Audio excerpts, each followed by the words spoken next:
الحمد لله الذي خلقنا ورزقنا ولم يتركنا هملا بل أرسل إلينا رسولا فمن أطاعه دخل الجنة ومن عصاه دخل النار والصلاة والسلام على رسول الله وعلى سائر الأنبياء والمرسلين وعلى آل بيت رسول الله وعلى صحابته الكرام وعلى من اتبعه بإحسان إلى يوم الدين وبعد. فإن أصدق الحديث كتاب الله وخير الهدي هدي محمد صلى الله عليه وسلم وشر الأمور محدثاتها وكل محدثة بدعة وكل بدعة ضلالة وكل ضلالة في النار. أعاذنا الله من النار ومن الضلالة.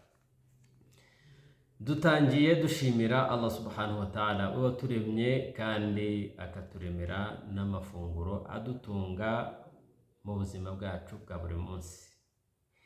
Ntago kandi yadutereranye mu buryo bw'imyemerere, ahubwo yatwoherereje intumwa uko ibihe byagiye bisimburana nuko ibihe byagiye bihinduka, kugira ngo zize zitwigishe zinatwereke inzira nyayo y'ukuri igomba kuzatugeza kwa Allah subhanahu wa ta'ala, bityo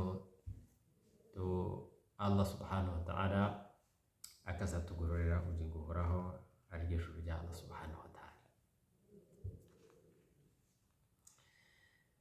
Amahoro n'imigisha bigwire kandi bisakare ku ntumwa Muhammadi ndetse n'izindi ntumwa zose n'abahanuzi bose, abo mu muryango we, no kuvuga abo mu rugo iwe, ndetse n'abasangira ingendo be n'abamukurikiye bose. Natwe turimo kuzageza ku munsi w'imperuka, dusaba Allah subhanahu wa ta'ala ko yadushyira muri abo ngabo. Allahumma amin. Amagambo meza n'amagambo ya Allah, n'amagambo y'Imana, naho umuyoboro mwiza nuwo tweretswe kandi tukigishwa n'intumwa yacu Muhammadi sallallahu alaihi wasallam ariko Uislamu. Naho ibintu bibi n'ibihimbano, kubera ko ibihimbano birayobya kandi ubuyobe bwose buganisha mu muriro utazima, dusaba Allah ko yaturinda umuriro utazima. Iyo uyobye ntago rwose ugera aho wajyaga, uraguma ukarindagera, ukaguma guhuzagurika no mu gihirahiro ntuzagere aho wajyaga. Inyigisho zacu z'uyu munsi turongera tuganire ku birebana n'igisibo cy'ukwezi kwa Ramadan ndetse n'ibikorwa bikorwa mu gisibo bitandukanye bigamije ko umuntu yiyegereza Imana Nyagasani subhanahu wa ta'ala.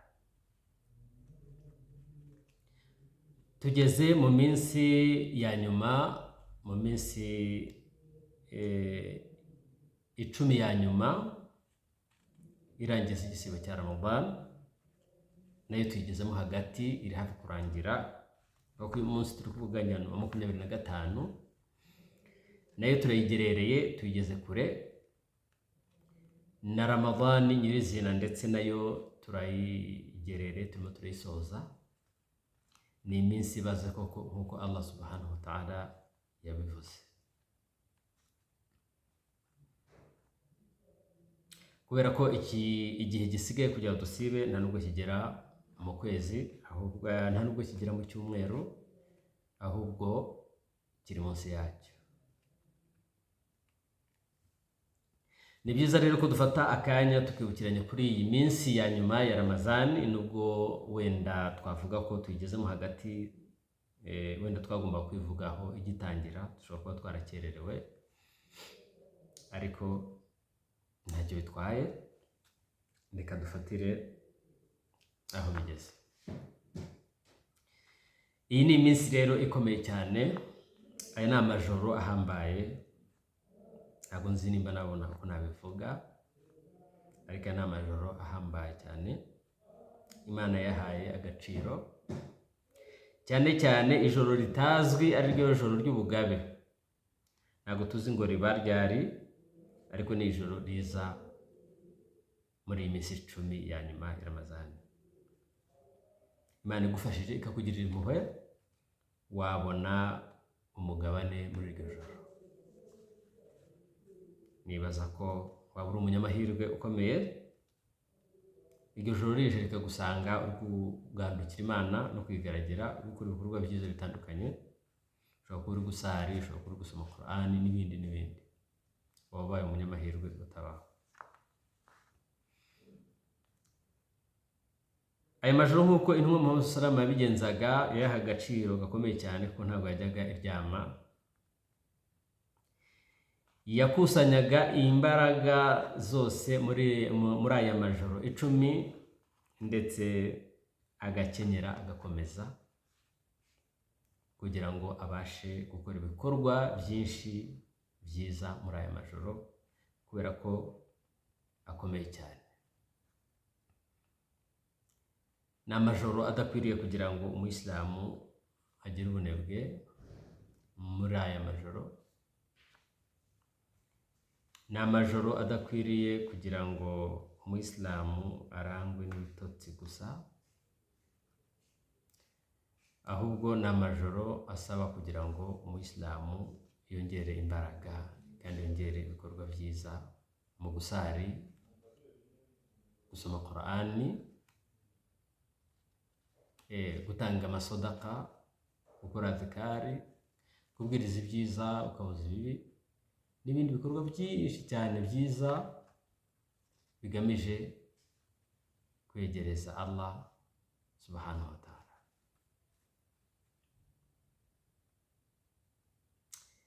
Ni amajoro uba ugomba gusuka agahinda kawe n'umubabaro wawe imbere y'Imana, ukamwereka ibibazo ufite ndetse n'ibyaha byawe kugira ngo akubabarire.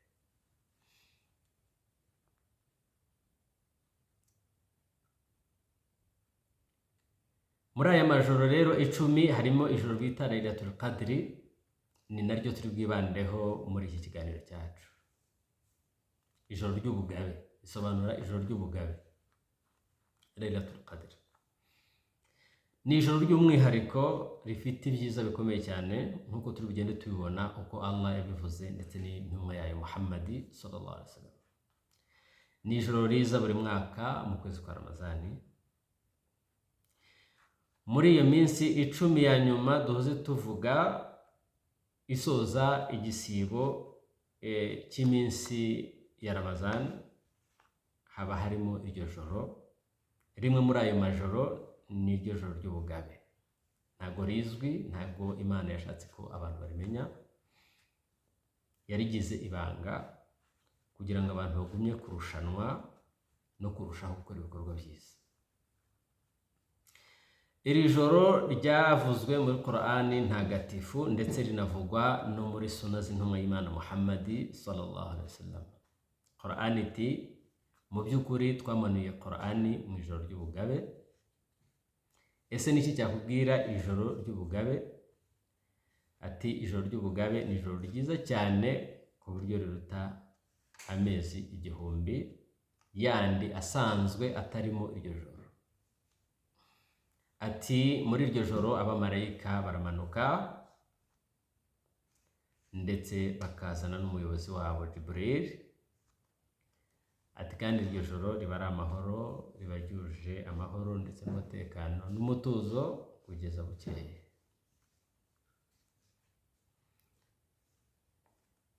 Iryo joro rero riruta andi majoro yose abaho Imana yaremye.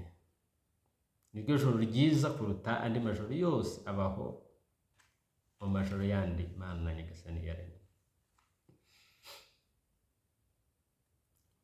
Imana yatubwiye ko iryo joro riruta amezi 10 ndetse tubwira ko ari ijoro ry'umugisha, ndetse tubwira ko ari naryo joro Imana igenamo ibintu byose bizaba mu mwaka. Ibizaba ku isi mu mwaka, imvura izagwa mu mwaka, izuba rizagwa mu mwaka, abazapfa mu mwaka, abazavuka mu mwaka, abazakira muri uwo mwaka n'abazakina muri uwo mwaka, byose Allah abigena muri iryo joro. Imana iti Hamim, ndahiye kuri izi nyuguti, wal kitabil mubin, ndetse ndarahiye kuri Qur'ani.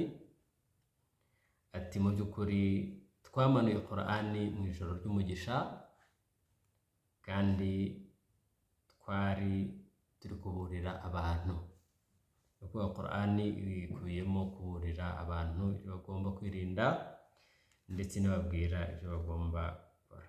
Fiha yufraqu kullu amrin hakim, ati muri iryo joro niho Imana igena ibizaba uwo mwaka,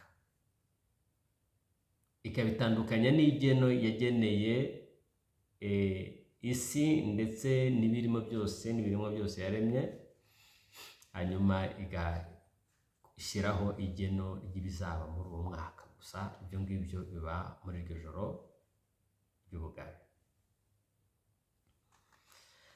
Naho intumwa y'Imana Muhammad sallallahu alayhi wasallama iyo iratubwira iti man qama laylatul qadri, ati uzahagarara ijoro rya laylatul qadri. Hano guhagarara ijoro rya laylatul qadri, ijoro ry'ubugabe, icyo bishaka kuvuga no gukoramo ibikorwa byiza bitandukanye. Ushobora kuba uri gusari, ushobora kuba uri gusoma Qur'ani, ushobora kuba waba uri gukora azkari, ushobora kuba uri gukora igikorwa icyo ari cyo cyose cya ibada cyiza kikwegereza Allah. Icyo cyose Imana irakikubarira kandi ikagiha agaciro. Ati rero uzahagarara ijoro rya laylatul qadri, ijoro ry'ubugabe, afite ukwemera mu mutima we, wahtisaban, ndetse akanakora cyangwa se akanahagarara iryo joro yiringiye ko Imana izamuhemba, yiringiye ibihembo, ategereje ibihembo ku Mana. Ghufira lahu ma taqaddama min dhanbihi, ati uwo nguwo Imana izamubarira ibyaha byakoze. Ariko icyo twakwibutsa ahangaha ni uko ibyaha bivugwa ahangaha umuntu ababarirwa atabanje kwicuza, akabibabarirwa gusa kubera ko yakoze ibindi bikorwa byiza. Ni ibyaha bito, atari bya byaha bikuru, atari bya byaha ndengakamere, atari bya byaha byoreka. Iyo hadithi ni muttafaqun ala sihhatihi, amenye iyo hadithi bemeranyije ko iyo hadithi ari sahih. Nkuko twabivuze rero, guhagarara ijoro rya laylatul qadri ni bisala, ni ukurihagarara usari, wa dhikri, unibuka Imana bitandukanye, wa dua, unasaba Imana mu buryo butandukanye, wibombarika, ufite ibyo uyisaba. Hari abasaba kuzajya mu ijuru, ni nacyo kigenderewe. Hari n'abandi basaba ibindi bitandukanye, min khayri dunya wal akhirah, yaba ari mu byiza by'isi ndetse n'ibyiza byo ku munsi w'imperuka, byose uba wemerewe kubisaba. Qira'atul Qur'an, no gusoma Qur'an, wa khairu dhalika, ndetse n'ibindi bitandukanye, min wujuhil khayri. Ibyiza ni byinshi, ibyiza ni byinshi, gusa usabwa kuba waba uri gukora ibyiza mu byo Allah yadutegetse. Waqad akhbara an-nabiy sallallahu alayhi wasallam, ndetse n'intumwa y'Imana Muhammad sallallahu alayhi wasallam yatubwiye yuko annaha fil ashri awakhir, yuko iryo joro riba mu minsi 10 ya nyuma isoza ukwezi kwa Ramadan. Ntago warisanga mu minsi 10 ya mbere, nta nubwo warisanga mu minsi yo hagati, ahubwo iryo joro riri mu minsi 10 ya nyuma isoza ukwezi kwa Ramadan. Wa anna awtaru al-ashri arja min khairiha, ati kandi mu by'ukuri amajoro y'ibiharwe muri iyo minsi 10 ya nyuma nanone niyo afitemo amahirwe kuruta andi majoro kuba habonekamo iryo joro ry'ubugabe. Allah adushoboze kuba twahura n'iri joro, kabone nubwo byaba ari rimwe mu buzima bwacu tuzabaho hano kuri isi. Allahumma amin. Intumwa Muhammad sallallahu alayhi wasallam yatubwiye iti iltamsuha fil ashri awakhir, ati muzagerageze mushake iryo joro mu minsi 10 ya nyuma irangiza Ramadan. Arangije arongera atubwira ngo iltamsuha fi kulli witri, ati kandi none muzarishake cyane kurushaho mu majoro y'ibiharwe, no kuvuga mu 21, 23, 25, 27 ndetse na 29.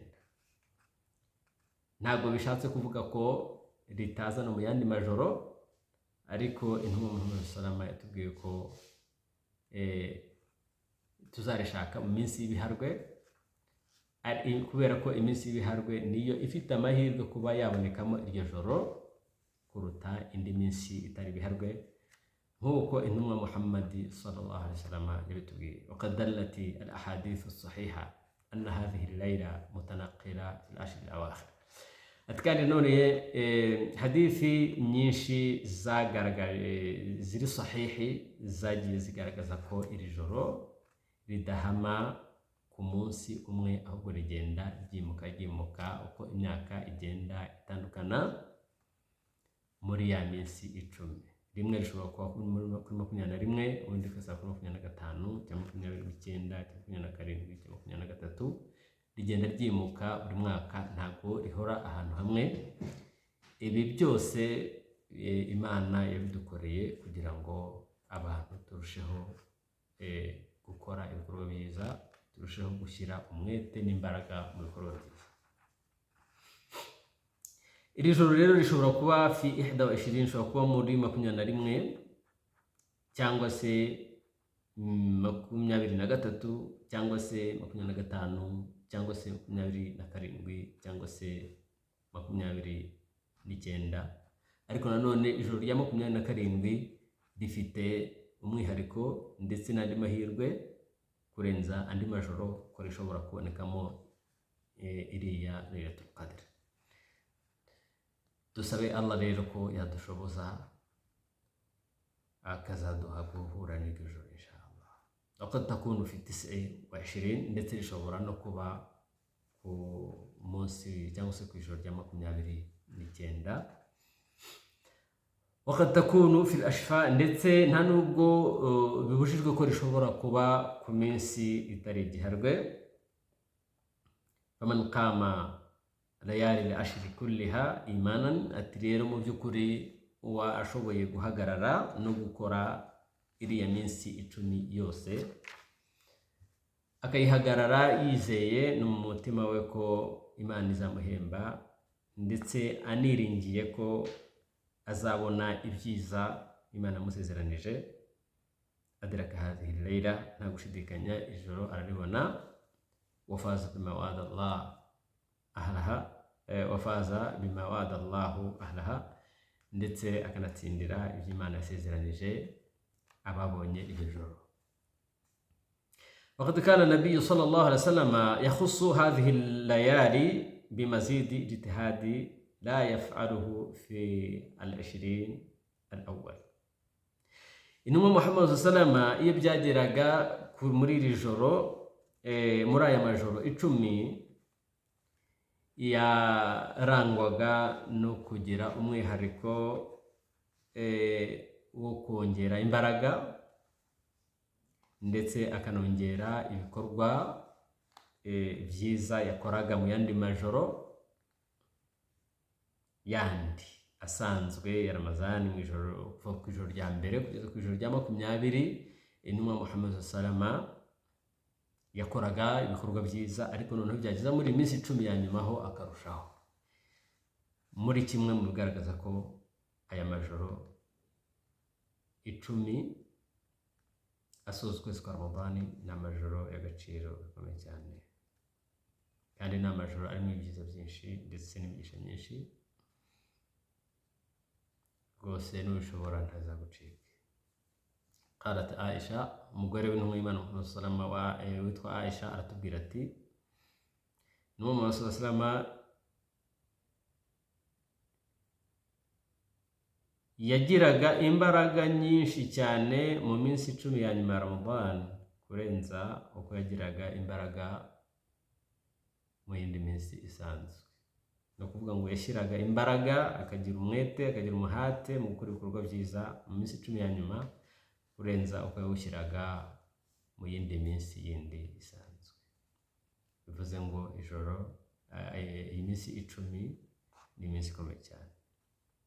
Waqalat, ndetse nanone Aisha yongera akatubwira ngo kana idha dakhala al-ashru, iyo Intumwa Muhammad sallallahu alaihi wasallam yinjiraga mu minsi ya nyuma 10, ahya laylahu, amanywa ye yahitaga atangira, ahya laylahu, amajoro ye yahitaga aba amanywa, bivuze ngo ntiyaryamaga. Wa ayqadha ahlahu, ndetse akabyutsa n'umuryango we. Wajadda, akongera akishakamo imbaraga bundi bushya. Washadda al-mizara, ndetse agakenyera agakomeza kugira ngo itegure gukora ibikorwa byiza. Wakana ya'takifu fiha alayhi salatu wassalam, ndetse intumwa Muhammad sallallahu alaihi wasallam cyane cyane yakundaga kuba ari muri itikafu muri iyi minsi 10 ya nyuma isoza ukwezi kwa Ramadan. Cyane cyane, ntabwo ari buri gihe, ariko cyane cyane muri iyi minsi 10, cyangwa se muri iyi minsi 10 ya nyuma ya Ramadan, yakundaga intumwa Muhammad sallallahu alaihi wasallam kuba iri muri itikafu. Muri bimwe mu byagaragazaga ko nyine iyi minsi 10 ya nyuma ya Ramadan ari iminsi ikomeye cyane intumwa Muhammad yahaga agaciro. Kandi se ni gute atari kwiha agaciro, kandi intumwa y'Imana Muhammad, kandi Imana itubwira ngo inna anzalnahu fi laylatil qadri, ati mu by'ukuri Quran twayamanuye muri laylatil qadri, kandi laylatil qadri iza mu minsi 10 ya nyuma. Bityo byari ngombwa ko intumwa Muhammad sallallahu alaihi wasallam iyi minsi iha agaciro, ndetse ikanayikoramo ibikorwa byinshi byiza bitandukanye kurenza indi minsi yose. Natwe rero ni gutyo twari tukwiriye kubigenza, twigana intumwa yacu Muhammad sallallahu alaihi wasallam, nk'uko Imana ibitubwira igira iti laqad kana lakum fi rasulillahi uswatun hasana liman kana yarju Allah wal yawmal akhir wa dhakara Allah kathira. Ati mukuri mufite urugero rwiza mukomora ku ntumwa yanyu, cyangwa se intumwa y'Imana Muhammad sallallahu alaihi wasallam, kuri babandi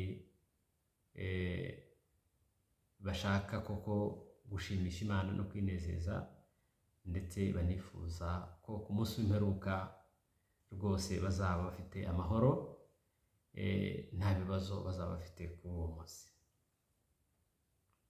Wasalatuhu Aisha radiyallahu ta'ala anha, ndetse igihe kimwe Aisha yabajije intumwa Muhammad sallallahu alaihi wasallam, iramubaza ati ya Rasulullah, yewe intumwa y'Imana, in wafaqtu laylatul qadri, ndamutse ngize amahirwe yo kubona laylatul qadri, fama aqulu fiha, ese navugamo iki?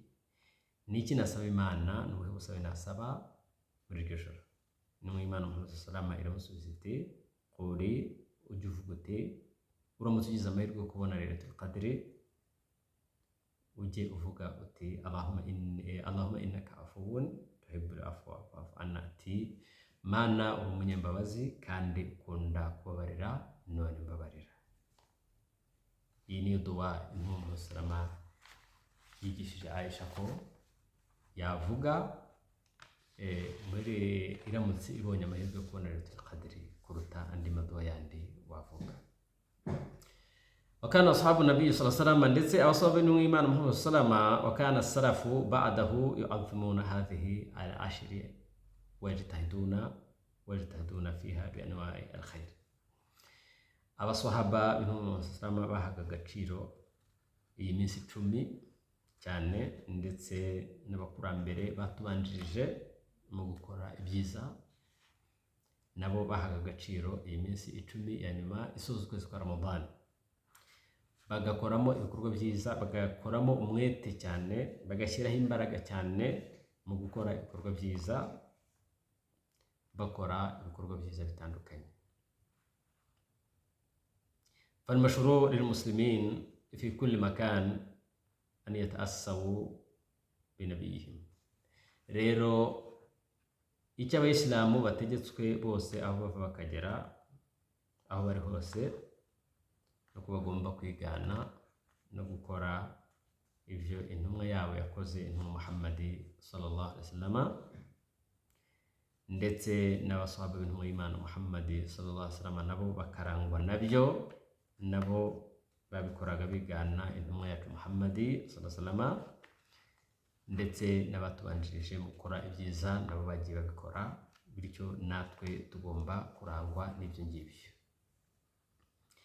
fayuhyu hadhihi layali, aya majoro 10 arangiza cyangwa se asoza ukwezi kwa Ramadan, bakayahinduramo amanywa yabo, basari, basoma Qur'ani, bibuka Imana mu buryo butandukanye, ndetse bakora ibada zitandukanye.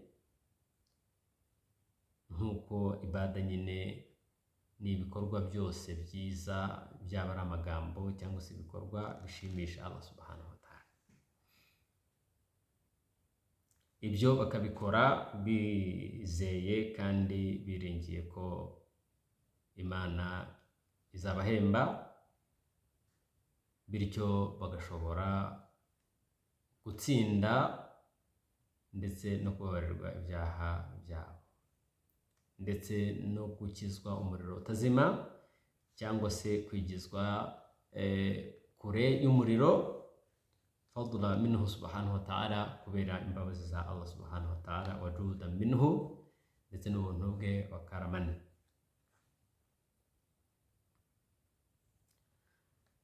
وقد دلت الأدلة الصحيحة من الكتاب والسنة، ndetse dalili nyinshi ziri sahihi muri Qur'ani ndetse no muri sunna z'Imana Muhammad sallallahu alaihi wasallam zerekana ko anna hadha al-wa'd al-azim mimma yahsulu bijtinabi al-kaba'ir. Zitwereka ko iri sezerano rikomeye Imana yahaye abantu cyangwa se Abayisilamu kugira ngo urigereho cyangwa se uribone, nuko usabwa kubanza kwirinda gukora ibyaha ndengakamere, ibyaha bikuru, bya bindi birimbura umuntu. Kama qala ta'ala, nkuko Imana ibitubwira iti, in tajtanibu kaba'ira ma tunhauna anhu nukaffir ankum sayi'atikum. Ati Imana igasanira tubwira muri Qur'ani igira iti, nimuramuka mwirinze ibyaha bikuru bya ndengakamere Imana yabubujije, tuzababarira ibyaha byanyu bindi bisanzwe, bya bindi bitari ndengakamere. Waqala alayhi salatu wassalam, nanone intumwa y'Imana iratubwira iti, as-salawatul khams, amasengesho 5, wal jumu'atu ila al-jumu'a, ndetse n'ijuma kugeza ku yindi juma, wa ramadana ila ramadan, ndetse na Ramadan kugeza ku yindi Ramadan, mukaffirat lima bainahunna idha jtanibat al-kaba'ir. Ati mu by'ukuri iyo wasenze isengesho kugera ku rindi, ukaba wirinze ibyaha bikuru, Imana ikubabarira ibyaha bito uba wakoze hagati y'isengesho n'irindi. Nanone kandi wasenze ijuma kugera ku yindi juma, iyo wirinze ibyaha bikuru, Imana ikubabarira ibyaha bito wakoze hagati y'iriya juma n'indi. Kandi nanone iyo ukoze Ramadan, ufunze ukwezi kwa Ramadan kugera ku yindi Ramadan yindi zaza, ukirinda ibyaha bikuru, Imana nanone ikubabarira ibyaha biri hagati ya Ramadan na Ramadan yindi, igihe wirinze ibyaha bikuru, ibyaha bikomeye, bya bindi byoreka. Iyo hadithi yakiriwe na Muslim.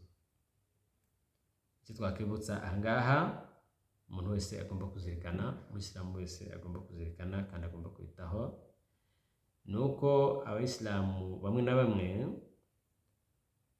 bagira umuhate muri Ramadan, bakagira imbaraga muri Ramadan, bakicuza rwose, bakarira Imana, bagakora ibikorwa bitandukanye byinshi kandi byiza,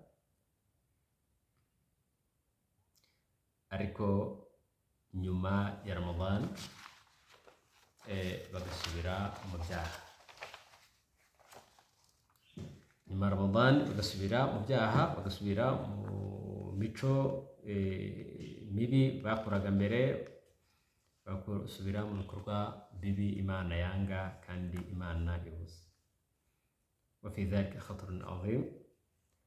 Ibyo rero ni ibintu bibi cyane, ni ibintu rwose byatuyobora mu kaga gakomeye, ni ibintu byatugeza ahantu hatari heza.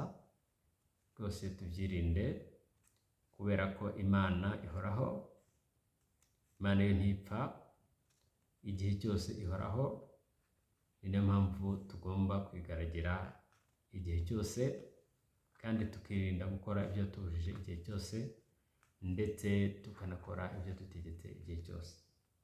Farwajibu al muslim, rero igikwiriye ku muislamu an yahdhara min dhalika, nuko agomba kwirinda imico nk'iyo ngiyo. Wa an yazima azman sadiqan, agafata umugambi rwose w'ukuri biturutse ku mugambi mwiza ndetse n'umutima mwiza, agasezeranya Imana kuzahora igaragira kandi ayumvira, agasezeranya Imana kuzahora areka ibyaha n'ibibi ndetse no kwigomera igihe cyose.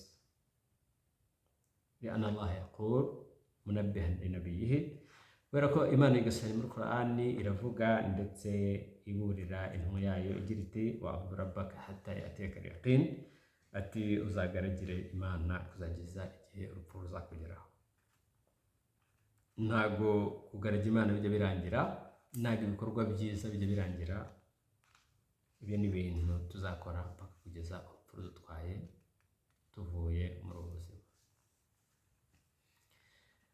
Waqala, none Imana iratubwira ngo ya ayuha alladhina amanu taqullaha haqqa tuqatihi wa la tamutunna illa wa antum muslimun. None Imana iratubwira iti yemwe abemeye mutinya Imana ukuri kwitinya kandi ntimuzapfe mutari abasilamu nyakuri. Ibi nabyo biratwereka ko ibada igomba guhoraho, ibyiza bigomba guhoraho, kwibombareka no kwegeriza Imana ari ibintu ugomba guhora ukora. Ntabwo ari ibizanwa na Ramazani ngo byongere bijyanwe na Ramazani gusa.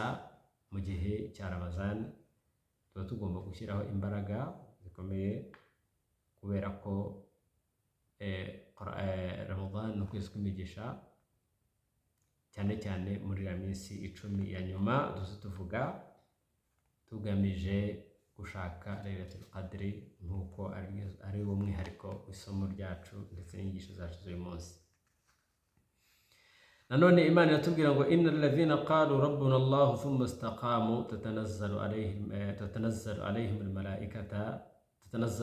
almalaikatu alla takhafu wa la tahzanu ila akhiri al-ayat. Imana iratubwira ati mu by'ukuri babandi bavuze ngo nyagasani wacu ni Imana, nyuma barangiza bakagira igihagararo bagashikama ntibahuzagurike mu myemerere yabo. Niba bari abantu basenga banakanakora ibikorwa byiza muri Ramazani, ariko Ramazani yagenda nabo ibikorwa byabo bikahagarara, ahubwo ari abantu bahora bagandukira Imana igihe cyose. Ati rero abo ngabo abamarayika baramanuka mu gihe cyabo cyo gupfa, banagera bakabahumuriza bakavuga ati ntimugire ubwoba ndetse ntimugire n'agahinda, bakabaha inkuru nziza y'ijuru bajyaga basezeranywa bakiri ku isi.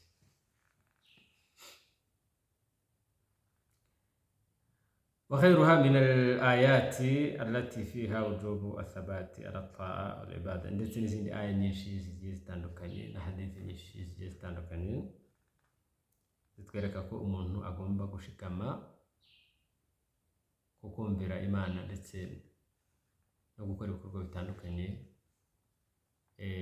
bimwegereza Allah.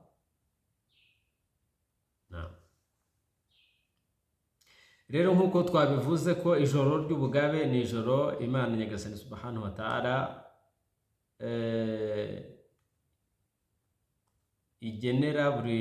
igenamo igeno ry'umwaka. Wenda ibingibi icyo twabivugaho mu gusoza ni uko igeno riri mu bice 4. Hari igeno rusange, aho taqdiru alladhi qaddarahu Allah, ndetse hari igeno rusange Imana yagennye muri rusange, akaba ari naryo geno Imana yagennye igenera ibiremwa byayo byose muri rusange, abantu, isi, byose muri rusange. Ni naryo rigamijwe mu mvugo y'intumwa y'Imana Muhammad sallallahu alaihi wasallam igira iti mu by'ukuri Imana yagennye ibintu byose mu by'ukuri Imana yageneye ibiremwa byose, buri kiremwa cyose kigenera igeno ryacyo mbere y'uko irema ibirere ndetse n'isi ho imyaka 50. Imyaka 50 Imana itararema isi n'ijuru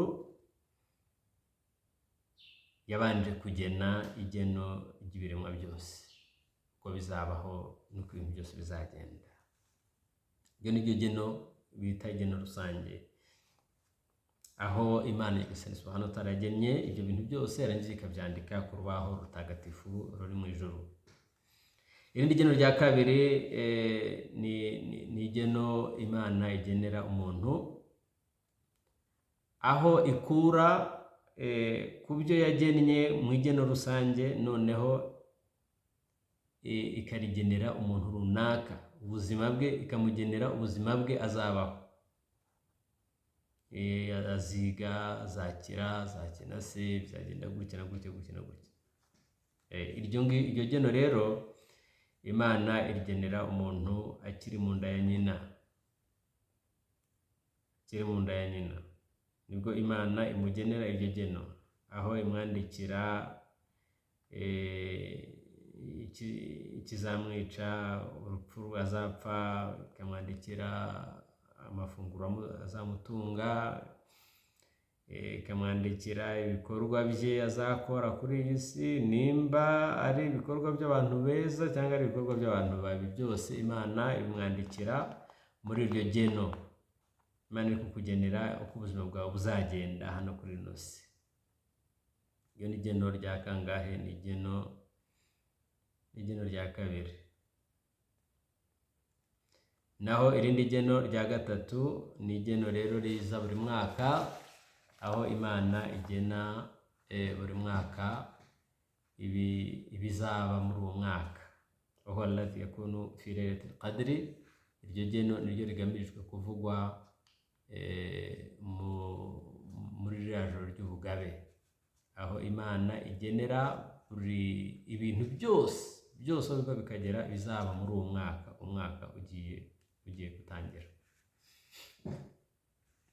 Irindi geno rero akaba naryo geno rya nyuma, ni igeno ribaho buri munsi, aho Imana igenera